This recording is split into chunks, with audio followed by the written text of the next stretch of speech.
Tices Meadow is a nature reserve that is right on the border between Surrey and Hampshire.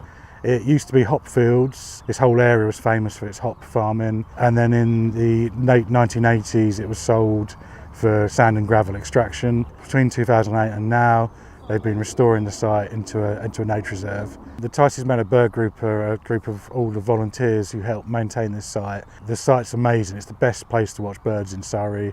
Got 189 different species of birds have been recorded here, but it's not just birds. We've got insects, butterflies, mammals. There's over 1,100 species of wildlife altogether.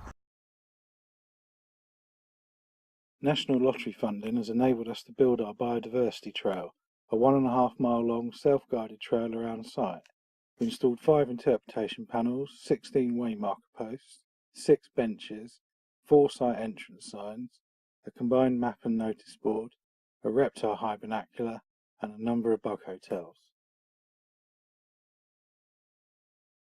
We built a woodland bird feeding station which has proved a huge success, popular with both visitors and the woodland birds, especially during March's recent cold snap. We also built an innovative swift tower mounted on an 8-metre high telegraph pole donated by SSE. This provides homes for 11 pairs of swifts, a critically endangered bird. It's part of a wider community project in the Blackwater Valley to help save our swifts.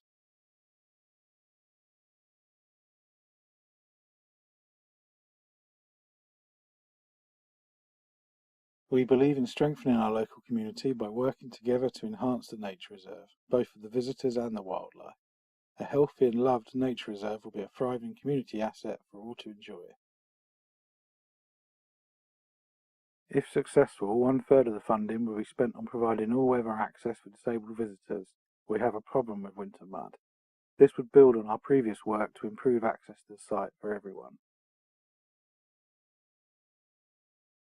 We would also build upon the success of our biodiversity trail by adding more interpretation panels and providing more outdoor educational activities for local schools.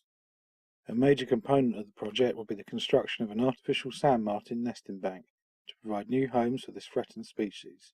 Local schools will be given access for educational activities.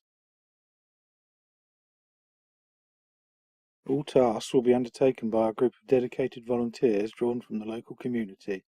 Efforts will be made to attract new volunteers to the group by promoting the project in the local press and on social media. We will continue to work closely with Bell's Peace Residential Care Home, all the local schools, Duke of Edinburgh students, and a number of local Cub Scout packs to involve as many members of the community as possible in the work we continue to do on our nature reserve.